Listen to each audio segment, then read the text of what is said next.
So I'm pissed because the trailer just dropped for this Wuthering Heights adaptation that absolutely nobody asked for, and what's perturbing me is that I was actually excited by it. If I end up loving this movie, I'm gonna be so mad, but listen, just listen to me, please. I stand by what I said about this. First of all, I really love Wuthering Heights. I am very passionate about Wuthering Heights. I have studied it a lot. I have written about it a lot. Like, I love Wuthering Heights, and everything that I heard about this movie just got worse and worse. So obviously, this is just like egregious, like what she's wearing and the aesthetics and everything. Like, is it ugly? No, it looks kind of fun, but that's not the problem, okay? I don't think that every adaptation of everything needs to be like a 4-hour-long BBC special, and obviously that's not what this film is going for, and I think that's okay, and I think people are kind of just like a little too snobby about that because that's not what everyone's trying to do. But the biggest problem is that there are more than 4 white people that we can cast in movies, and we went with Jacob Elordi and Margot Robbie, who are both very beautiful, very talented people, but totally absurd choices for this particular story, which leads me to what is actually like the biggest problem. And I will say it again because maybe one time after 200 years it will stick.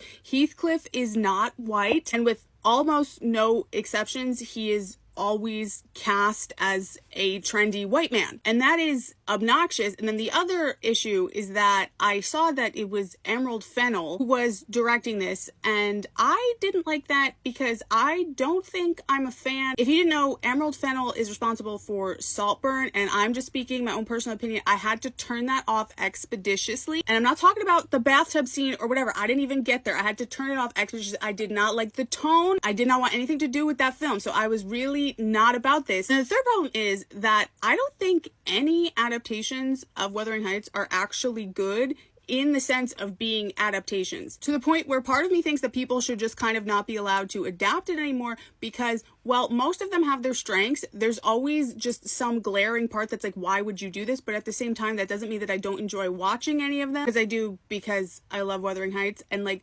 this does look kind of, why does this look like kind of hot? Like, I'm so mad that I was like excited by it because I was supposed to repel this trailer, and I was supposed to be this movie's like #1 op, and I definitely still might be, because like I am still so annoyed that this is gonna be like so many people's like first introduction to Wuthering Heights. And that's not because I think that everything has to be PBS like 90s 4-hour special, because I don't, but this is actually so, he looks good. Honestly, I never paid attention to Jacob Elordi before, and I really resent that this is what's making me turn my head. Music by Charlie XCX, that's interesting. I guess, see you Valentine's Day.